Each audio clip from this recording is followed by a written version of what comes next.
Okay, hello everybody. It's a pleasure to be here, and although I would have loved to join in person, I am connecting today from Japan.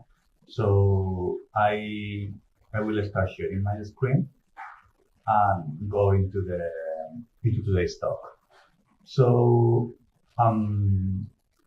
today I'm going to talk about shrinking cities and how Japanese local government and working to address the problem of depopulation and trying to paint a little bit the idea of how cities can actually shrink gracefully and how they can find more sustainable ways to manage the transition into a smaller population.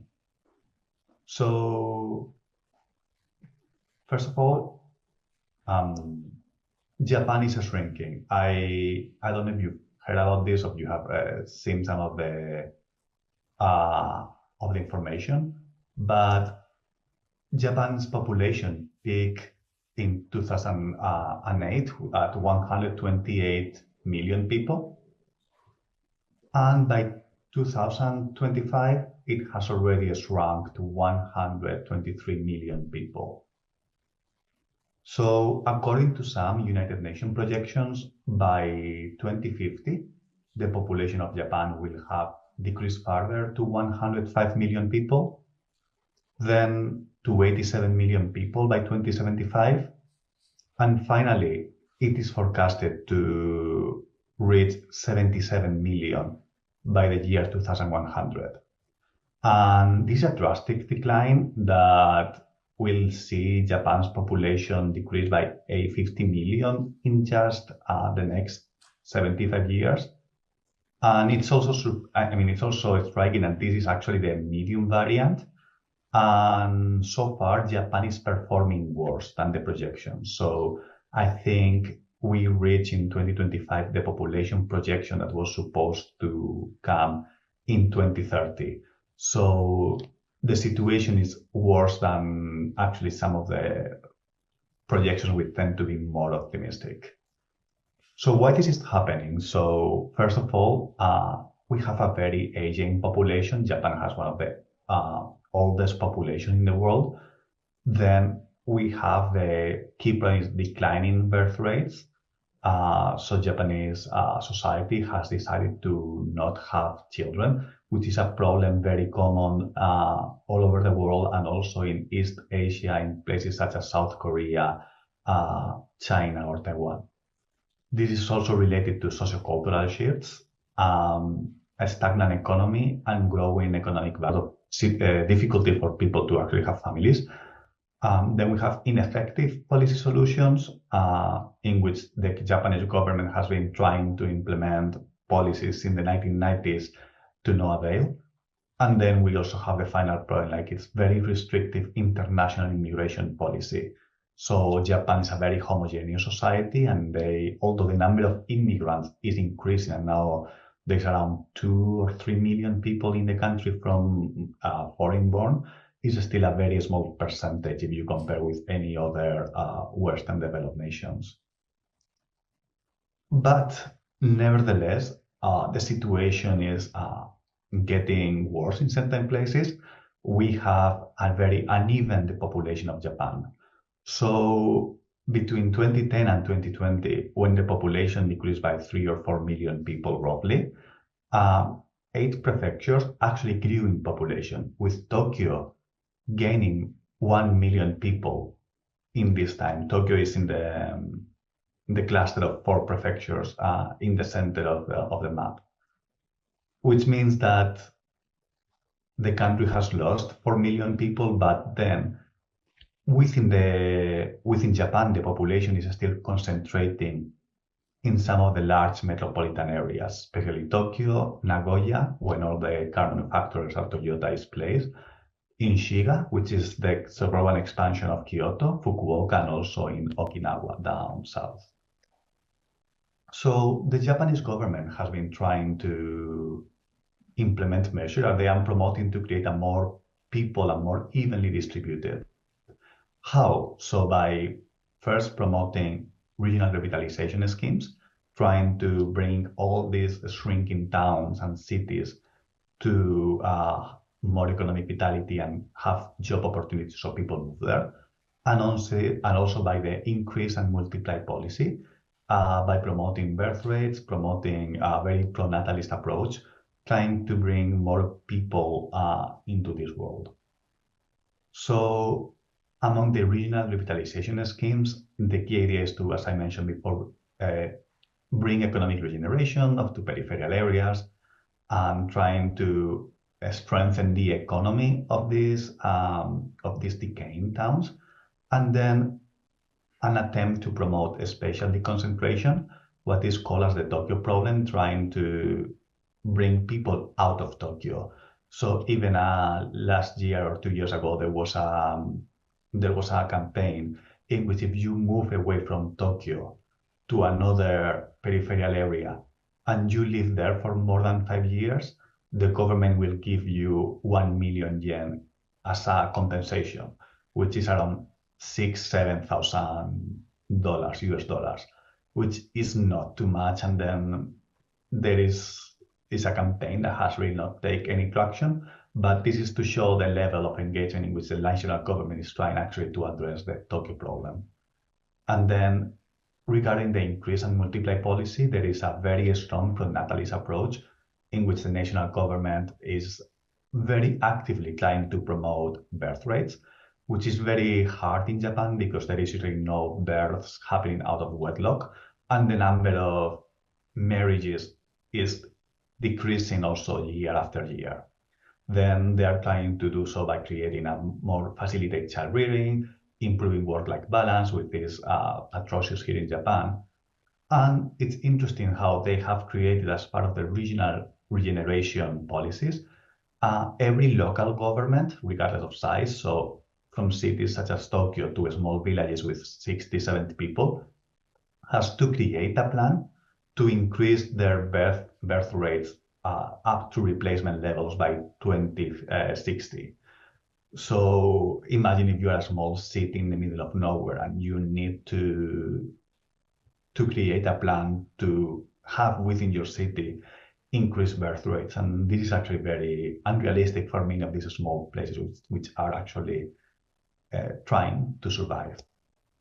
So how do you make this happen? How would you be able to revitalize regional areas while also increase and multiply, bringing more children to this world and increasing the birth rate? So I am going to talk first about the case of Yubari City. So Yubari City was a city built on the shoulders of coal mining. It's in Hokkaido Prefecture in the northern island, and it developed as a thriving coal mining community supporting Japan's coal productions. But in the 1960s, the Japanese government changed its energy policy and started fading out coal. So ever since, its population has decreased. So in 1960, its population reached its highest level and has declined ever since.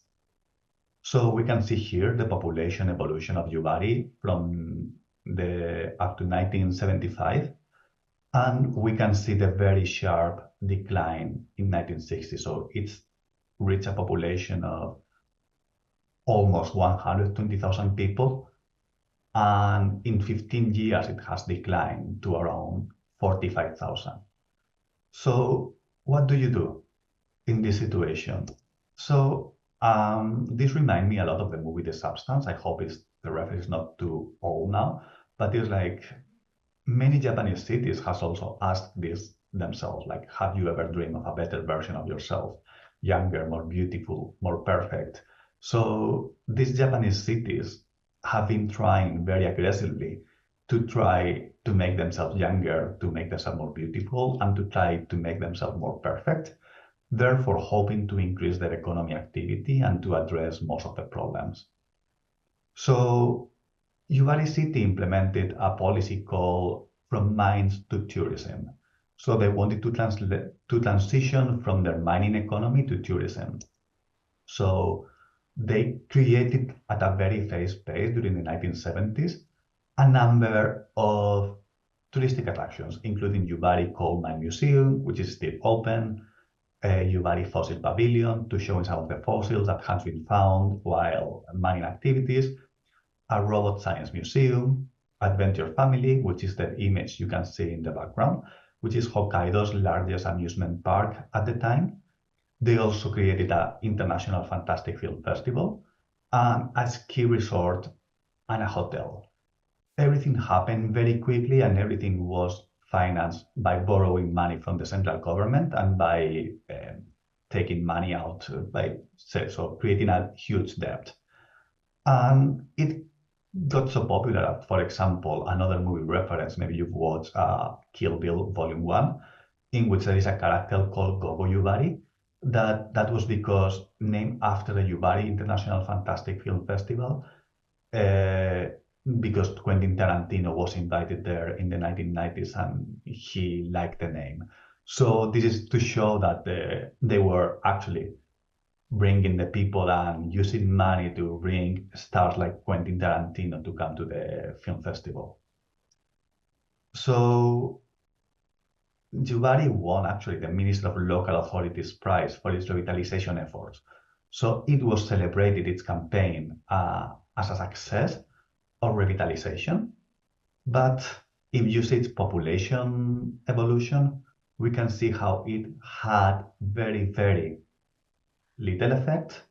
And the city is now around 6,000 people, which is a total collapse from 120,000 inhabitants to around 6,000, which is a very almost at the point of vanishing. But more importantly, Yubari declared de facto bankruptcy in 2006. And you can see here the leftovers of Adventure Family, the theme park, and what happened to Yubari that has to completely shut down its public services, consolidate its schools, demolish most of its touristic attractions because they were not able to support them anymore.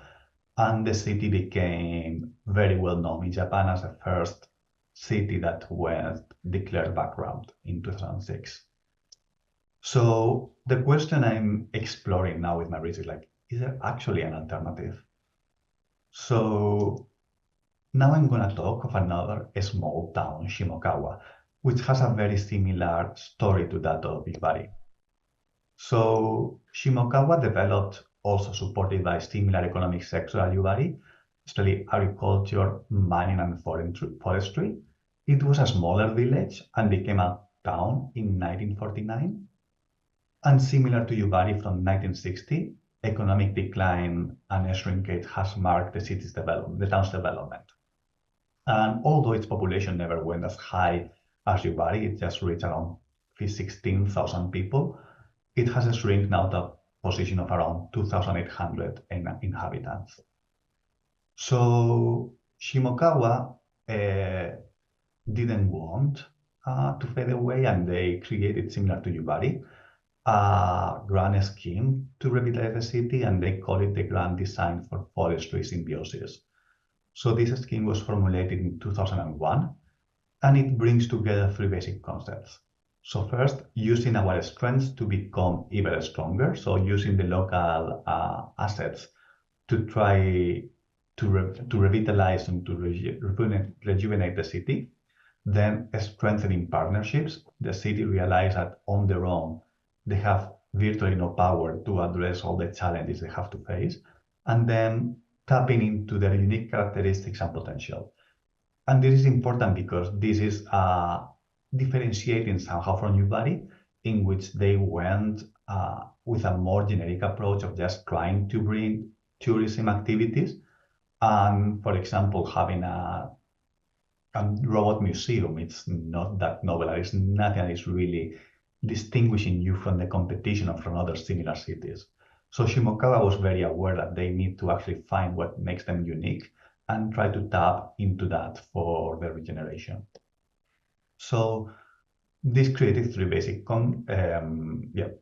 So how they did this? So they created around three ideas of sustainable development. First, working in industry, trying to promote more human resources. Then the social aspects, so trying to create a sense of community, autonomy, institutions. And then bringing the idea of nature together. And you can see here in this diagram how the key aspect I want to promote is good quality of life. They want to emphasize that Shimokawa is a nice place to live that brings together all the different aspects of sustainable development, both environmental, economic, and local society. So from this starting point in 2001, the Grand Design for Forestry Symbiosis laid the foundations for the town's future. So in 2007, Shimokawa created a fundamental ordinance of autonomy. So in that time, the Japanese government was forcing mergers between different local governments to try to optimize resources.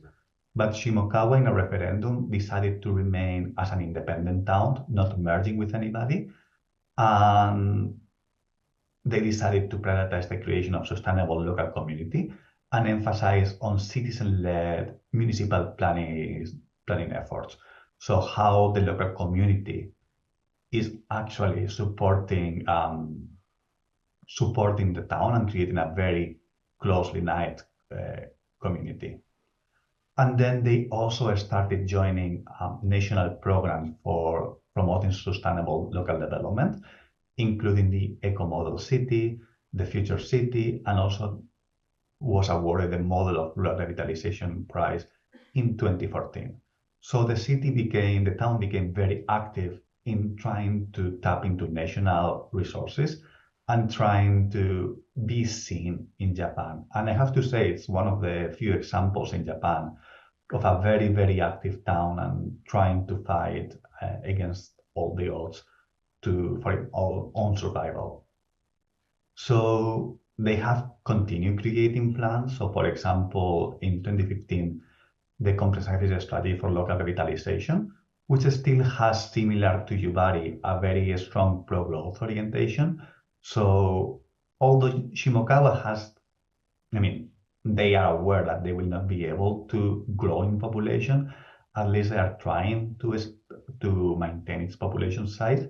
They also have a very strong pro-natalist approach, which is trickling down from the national government, because as I mentioned before, every local government, regardless of size, and Shimokawa is around 3,000 people, has to create a plan to raise birth rates to 2.1 children per woman, which is replacement level. How to do so? So they are trying to attract young migrants, to bring in people in their 20s and their 30s to live in the city. And then they are also placing their role within Japan and saying that its natural capital is actually needed for human survival, and trying to say that their forest and their natural resources are very important for Japan, which is a very resource. There are low resources in the country. So in the plan, there is also alternative approaches that are showing this kind of incipient birth of a different way of thinking about cities. So they propose to create a happiness index to measure development. So instead of using other more traditional metrics such as GDP growth, GDP per capita, or population growth, they want to see that people in Shimokawa is actually happy. They are trying to create more rural-urban partnerships to support development efforts. So they are aware on their own they cannot actually fight against that problem. So they want to partner with other larger cities to have programs and bring kids to the schools, these kind of activities, to also bring more economic activities to the city. And then they are trying to transition to a low carbon society and be more environmentally net positive in terms of climate action. And then in the 2015, they started working with the SDGs, so the Sustainable Development Goals of the 2030 Agenda, which I am not so sure if it's very known in the US. It's very, very common in Japan, to the point that there are even SDG trains to go to Tokyo, and there is a lot of activities everywhere. So a lot of Japanese cities started working with the SDGs, and the SDGs really match with Shimokawa's past initiatives in that it brings together both all the different aspects of sustainable development, economic, social, and environment, and also recognizing the importance of partnerships. So they updated the comprehensive plan in 2018, in which they started more clearly departing from past progress stances. So they have a new vision of the goal of the town. And in this new vision, they are trying to focus on welfare, healthcare, and education, as well as gender equality. So they are trying to bring the town more into values that can actually maybe bring or not bring more people, that hopefully will improve the living conditions for the people that are still living there. And this has started creating a new narrative of development, that it's something that is still not so much seen in Japan. There are still a lot of small towns trying to having these plans to grow in population and to raise their birth rates, and even trying to do it sooner than what the national government, is promoting. And similar to Yubari, which I hope this is not the case of death, Shimokawa received the Prime Minister Award of the first Japan SDGs award. So it was a very important achievement for them. And we can see here late Prime Minister Shinzo Abe giving the award to the mayor of Shimokawa. So what this leads us? So we have these traditional pro-growth strategies that has been applied, and it applied still in most parts of Japan, all over the world, in which the small towns and shrinking cities are actually trying to grow, and they are trying to do whatever it takes to bring population. So going back to Yubari, they were so aggressively going into trying to bring tourists and trying to regenerate the economy that they spent too much money, they borrowed too much money, and they went actually bankrupt because their initiatives were not yielding results. So instead of just trying to rethink what's going on, they kept going on it until there was basically nothing left. And now we have an emergence of in Shimokawa and other towns in which they are trying to rethink new and sustainable initiatives, in which the focus is no longer on regrowing population, but on trying to find how to make better communities and how to actually shrink more gracefully without this obsession for growth. So the question here is like, is Shimokawa hinting at a new model in which cities kind of shrink more gracefully, or it's just an anomaly that just one case, because they have realized they have very little chances of actually regenerating themselves, and they're just trying to do the most with what they have. So I think this really requires realizing that a growing population doesn't necessarily equal progress. You can be shrinking, you can be depopulating, but you can also be a thriving community. And usually growing population is something that is sought after because economic theory says that growing population also entails economic growth. So, politicians are always obsessed with economic growth and how to tie more and more economic activities to places. But there are research coming out from Germany showing that there are cities that are actually growing in economic terms despite a declining population. And also it's the opposite idea that a shrinking population doesn't equal decline or despair. You can, again, shrink and still be a nice place to live, a thriving community, and do support your citizens. So I think the key idea here is like, if you are going to shrink gracefully, you should be less obsessed with trying to bring growth and trying to bring numbers, and focus more on improving the living conditions for the community.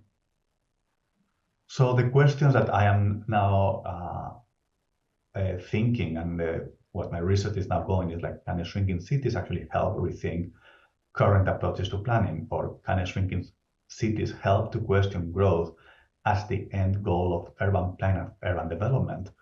And more importantly, what will it take to move forward this debate? So environmental crisis, population crisis, how can we start moving this debate and start departing from the obsession with growth and thinking differently about urban development and what to do when a population is actually shrinking?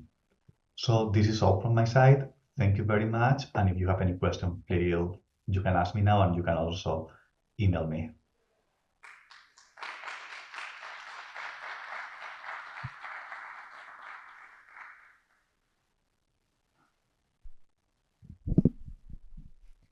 Hello. Okay. So, we apologize for any confusion if you guys came in a little bit after we started. There was a little bit of a miscommunication about when we were starting for this. So I appreciate your guys' patience with us. And thank you so much to Fernando for this really awesome thought process. I found your research really intriguing throughout this process of getting to know your work a little bit more. So I just kind of want to open up questions for anybody that might have any. Don't be shy. Yeah. Hi, thanks. I unfortunately I came in just a little late, but I do appreciate what I did see. Um, I'm curious as to how some of that might. The whole time we were talking about shrinking cities and creating quality of life, I kept thinking about like homeless populations in the United States. And now, give me a moment to kind of frame that in the fact that there are large populations of people that are homeless. In situations like that, I imagine I imagine a system where a small town could be occupied by services that could provide that people that could be providing services rather than concentrating those services in large cities, provide them in locations that are smaller towns and where housing is more affordable and abundant because of existing infrastructure in towns that are reducing, and how those services and housing could be provided for those people and revitalize those communities by creating that quality of life, getting them out of urban cores that are, frankly, sometimes toxic to their environment. They get away from the drug world, they get away from the difficulty with police that they might have, things along those lines, and provide those services in smaller communities where they can actually afford to create them. And I'm wondering if that's something that has been considered at all. Yes, thank you so much for your question. It's actually very interesting. I have to say that the situation in Japan is quite different. There is not so much a problem with unhoused people with homeless. So it is not a priority. Of course, it's if you come to Tokyo, there are certain parts in the city in which you see unhoused and it's people, and it's getting slightly worse with the economic crisis and the recent 2 3 years. But also, it's a topic that in Japan is not much discussed, and it's something that people don't really talk about because there is a lot of shame around the issue of being unhoused, and people just withdraw from society. And of course, it's a situation in which in all these small towns there is a lot of empty houses. Some prefecture, which is like the state here in Japan, they have a vacancy rate of around 30-35% of their total housing stock. And you can buy a house in some of these places for $6,000-7,000 US dollars very easily. And that would be a possibility. And they are actually trying to use some of the empty buildings for providing social services. But another difficulty in Japan is like municipal governments have to pay for the provision of their own services. So each municipal government has a council tax, and they provide service based on their own of the taxes they are collecting.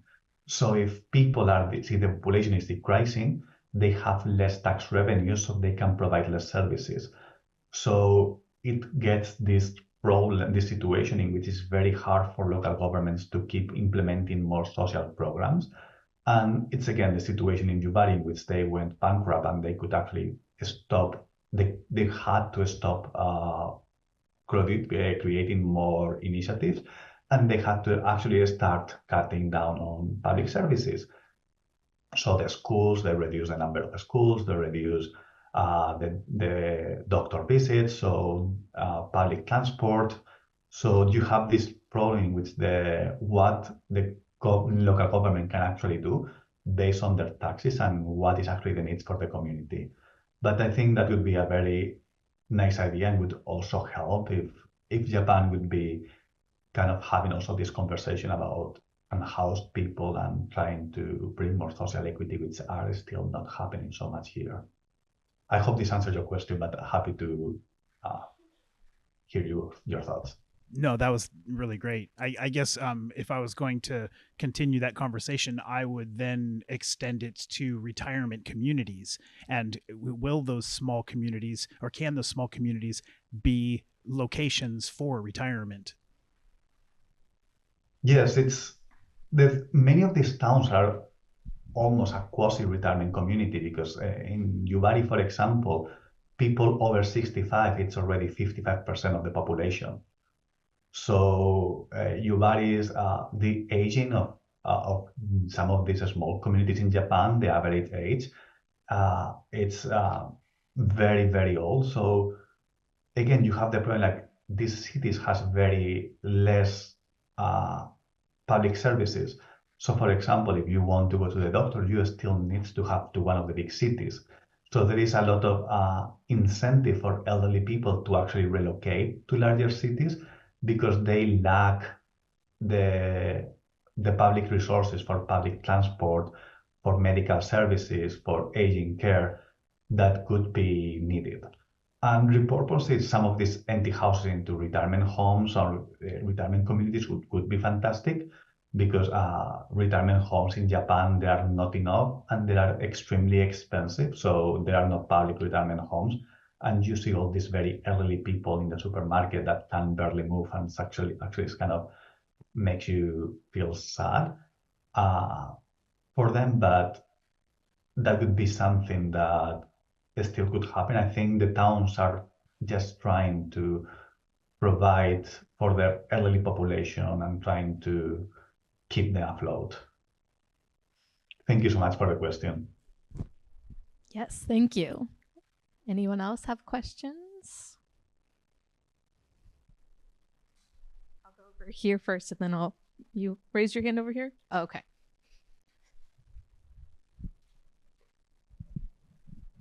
Yes, I was wondering if these towns that are shrinking, they tend to be concentrated in certain areas in Japan and not in others? They are all over the country. I think Japan has 1,700 something municipalities. Only 100 are growing. So around 90% of the towns, cities, and also mid-sized cities are shrinking. Even Osaka City, which is the third largest city in Japan, is actually also shrinking at the moment. So the problem is widespread because of the total depopulation of the country. And there are parts that are, the farther you go from Tokyo, the worse the situation gets. But it's a very widespread problem. And I think if you come to Japan as a tourist and you just go to the typical Tokyo, Kyoto, Osaka tourist destinations, it's hard to imagine the situation when you go to these places.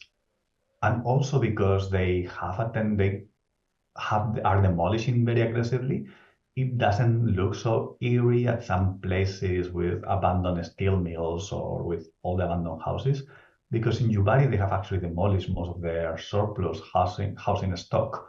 So when you go to Yubari, you don't see the ruins or you don't see there are some, because the demolition is not as fast as people are leaving, but it's not as creepy as you can imagine from other famous shrinking cities.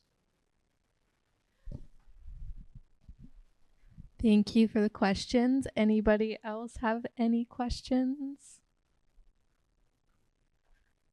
Okay, well, thank you, everybody. And thank you again to Fernando.